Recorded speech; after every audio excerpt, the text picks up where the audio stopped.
Tennessee football was back at spring practice here on Wednesday morning, and we were able to get a couple periods in and then talk to the wide receivers, wide receiver coach Kelsey Pope, and then wide receivers Dante Thornton, Squirrel White, and Chris Brazel. I'm Sylvia, this is Noah Taylor. We're with VolReport.com and the Rivals Network, and I'll start with you, Noah. Talking about Kelsey Pope, wide receiver coach, what did you take away from what he had to say?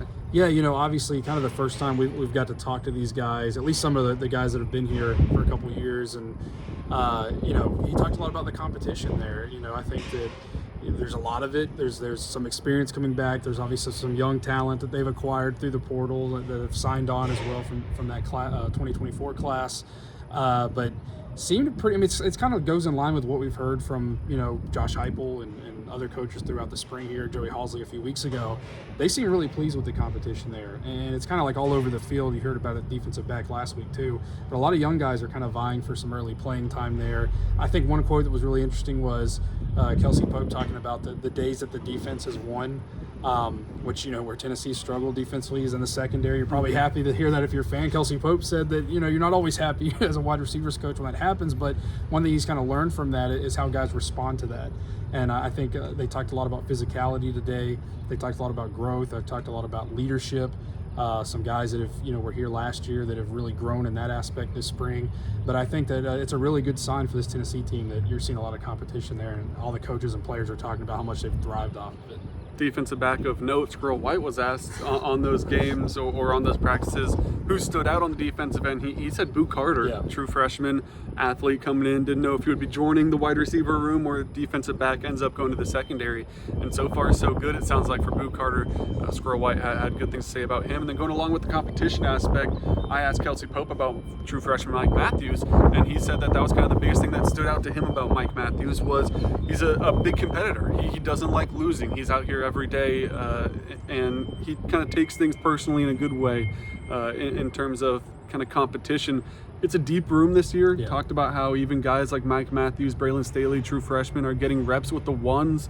They don't know exactly who's going to be that starting trio, but they've got a lot of options, and that's a really good thing to have.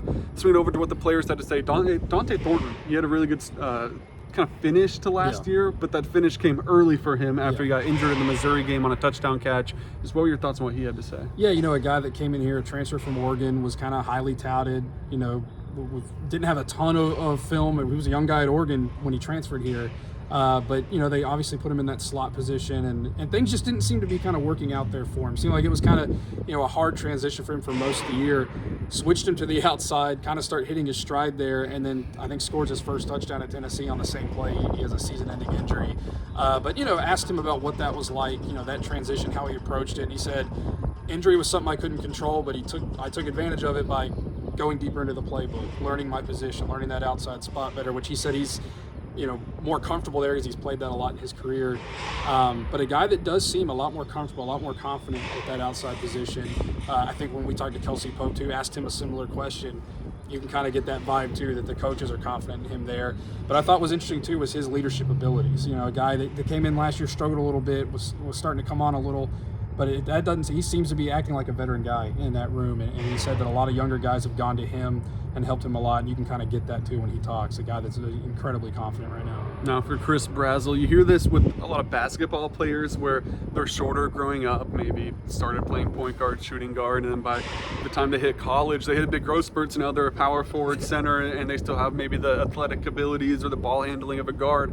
Chris Brazel has a similar situation, even though it's football, where he said he grew up small. He grew up playing running back and quarterback and point guard when he did play basketball, but then he hit this big growth spurt, and now you see what he is today, and he's a tall, lengthy receiver that's going to likely play on the outside for Tennessee, but he still has those attributes of a smaller guy that played in the slot and things like that. So I think that's something that could work really well in Tennessee's offense, is a guy who likely will probably stick to the outside, but is versatile in that role. And he has the athletic abilities of someone that's smaller, even inside of that big body. Talked about that growth spurt he hit as a junior or senior in high school. And that's one of the reasons he started his career at Tulane, is because One, he pointed out that the area he's from in Texas, he feels like it's overlooked. And then two, he was a smaller guy during his recruitment when it was getting kicked off, finds his way to Tulane, and now he's at Tennessee transferring in. And he's projected to be a guy that even if he doesn't start, he will play a big role, but he definitely has a chance to grab one of those starting spots as well.